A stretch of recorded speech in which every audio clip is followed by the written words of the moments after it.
여러분, 안녕하세요. 은혜로운 스토리텔러입니다.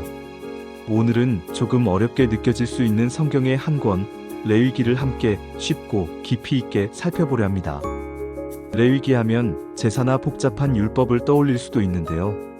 레위기는 죄 많은 우리가 어떻게 거룩하신 하나님께 나아가 그분을 만날 수 있는지, 그 분명한 길, 숨겨진 하나님의 마음과 그분의 놀라운 계획을 찾아가 보겠습니다. 레위기는 기본적으로 하나님께서 이스라엘 백성에게 주신 거룩한 삶의 지침서입니다. 먼저 번제는 짐승 전체를 불태워드리는 제사였어요. 이는 죄인이 자신의 죄를 깨닫고 하나님께 모든 것을 바쳐 헌신하는 모습. 마치 하나님, 제 모든 것을 주님께 드립니다. 이 제사를 통해 죄의 대가가 죽음이지만 속죄를 통해 생명을 얻을 수 있음을 보여주셨습니다. 소제는 곡식이나 가루 등으로 드리는 제사로 주로 하나님의 은혜에 감사하고 헌신하는 마음. 농사로 얻은 수확물을 드리는 건 이 모든 것이 주님께로부터 왔습니다 라고 고백하는 행위였습니다. 화목제는 하나님과 인간, 그리고 인간들 사이의 평화와 교제를 기념하는 제사였어요. 제사 후에는 제물을 드린 사람과 제사장이 함께 음식을 나누면서 하나님과의 깊은 교제를 기뻐했습니다.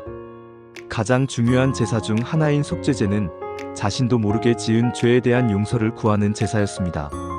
죄의 종류나 사회적 지위에 따라 드리는 예물이 달랐는데, 이는 죄가 얼마나 심각하며 반드시 그에 대한 대가가 따름을 분명히 보여주셨습니다. 그리고 속건제는 죄로 인해 다른 사람에게 재산이나 관계에 손해를 끼쳤을 때 드리는 제사였습니다. 이 모든 제사는 그저 복잡한 의식이 아니었어요.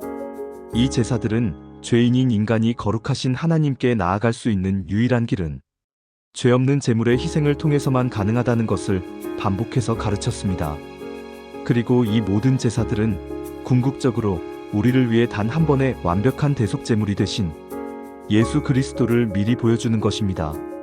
레위기에서 제사 제도만큼이나 중요한 건 바로 제사장의 역할과 거룩함입니다. 아론과 그의 아들들이 제사장으로 그들은 몸을 정결하게 하고 거룩한 옷을 입고 특별한 기름 부음을 받았습니다. 하나님께서는 그들을 구별하여 자신을 섬기는 특별한 직분으로 세우셨습니다. 제사장은 하나님과 백성 사이에서 다리 역할을 했기에 일반 백성보다 훨씬 더 높은 수준의 도덕적, 영적인 거룩함이 필요했습니다. 그런데 제사장 위임식 직후 충격적인 사건이 일어납니다. 아론의 두 아들인 나답과 아비후가 하나님이 시키지 않은 다른 불을 제단에 올리려다 불에 타 죽는 비극을 겪게 됐습니다. 아론의 아들 나답과 아비후가 각기 향로를 가져다가 여호와께서 명령하시지 아니하신 다른 불을 담아 여호와 앞에 들이다가 여호와 앞에서 불이 나와 그들을 삼킴에 그들이 여호와 앞에서 죽은지라. 이 사건은 우리에게 하나님의 거룩하심이 얼마나 엄중한지, 그리고 그분의 명령에 대한 철저한 순종이 얼마나 중요한지를 보여주며, 하나님께서는 나는 나를 가까이 하는 자 중에서 내 거룩함을 나타내리라고 말씀하셨어요. 즉, 예배는 우리가 원하는 방식이 아니라 하나님이 원하시는 방식으로 그분의 거룩함에 합당하게 드려져야 한다는 준엄한 경고입니다. 레위기의 나머지 부분은 이스라엘 백성이 일상생활 속에서 어떻게 거룩함을 유지해야 하는지에 대한 구체적인 규례들을 다룹니다. 음식, 출산, 피부병, 유출병 등 생활의 다양한 영역에서 정결함과 부정함을 나누는 법들이 나옵니다.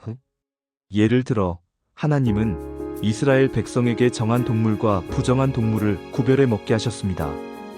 단순히 위생 때문이 아니라 이스라엘 백성을 다른 이방 민족과 구별된 거룩한 백성으로 삼으시려는 하나님의 의도였습니다. 나는 너희의 하나님이 되려고 너희를 애굽 땅에서 인도하여 낸 여호와라. 내가 거룩하니 너희도 거룩할지어다. 레위기 11장 45절라고 하시면서 하나님 자신이 거룩하시기에 그분의 백성도 거룩하기를 원하신다는 분명한 메시지입니다. 또한 시체나 특정 질병 등으로 부정해지면 일정 기간 격리되고 정결 의식을 거쳐야 했습니다.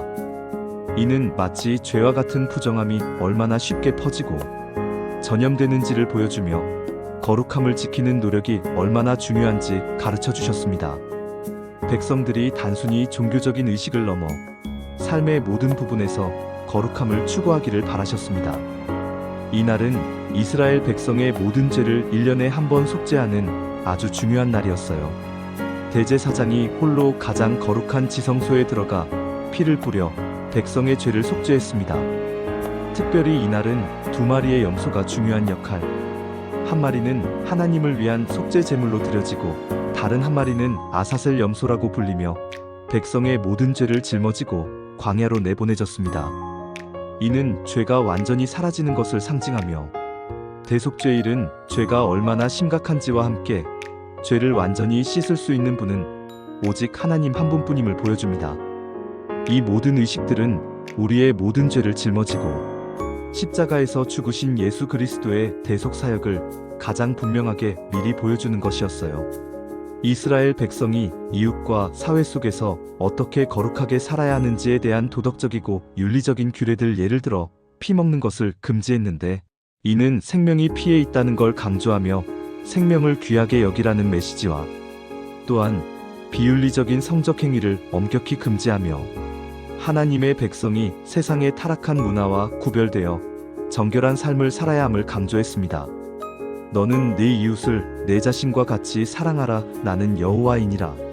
레위기 19장 18절. 이는 단순히 도덕적인 명령이 아니라 하나님의 성품을 닮아가는 거룩한 삶의 표현입니다.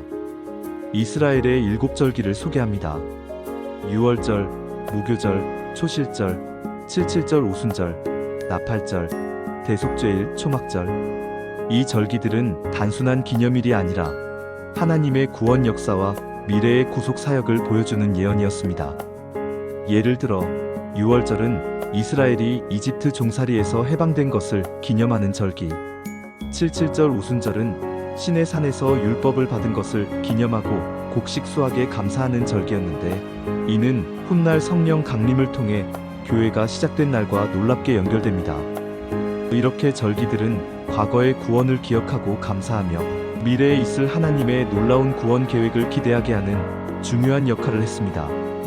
너희가 나의 규례와 계명을 준행하면 내가 너희에게 철 따라 비를 주리니 땅은 그 산물을 내고 밭의 나무는 열매를 맺으리라. 내가 내 복을 너희에게 명하여 너희를 돌보아 복을 주어 너희를 번성하게 하고 내 언약을 너희와 함께 이행하리라. 하지만 불순종하면 기근, 질병, 전쟁, 포로됨과 같은 비극적인 결과가 올 것이라고 경고하셨어요. 그러나 이 모든 경고 속에서도 하나님의 긍휼과 회복의 약속은 여전히 남아 있습니다.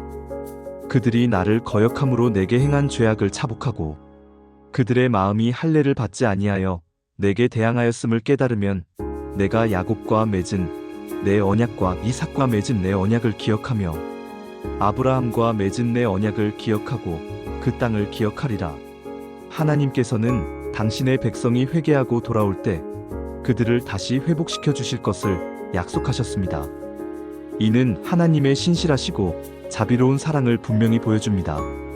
레위기는 죄인인 우리가 어떻게 거룩하신 하나님과 교제할 수 있는지, 그리고 그분의 임재 속에서 어떻게 거룩한 삶을 살 수 있는지에 대한 메시지를 줍니다. 시대를 초월하여 죄와 거룩함, 예배와 순종, 그리고 하나님의 변치 않는 사랑에 대한 중요한 메시지를 우리에게 전달합니다. 우리가 예수 그리스도를 통해 얻은 완전한 속죄와 거룩함을 기억하고 그 은혜 안에서 날마다 하나님의 뜻에 순종하며 거룩한 삶을 살아가는 것이야 말로 레위기가 우리에게 주는 가장 큰 교훈입니다. 은혜로운 스토리텔러 채널 구독과 좋아요, 알림 설정 잊지 마세요. 감사합니다.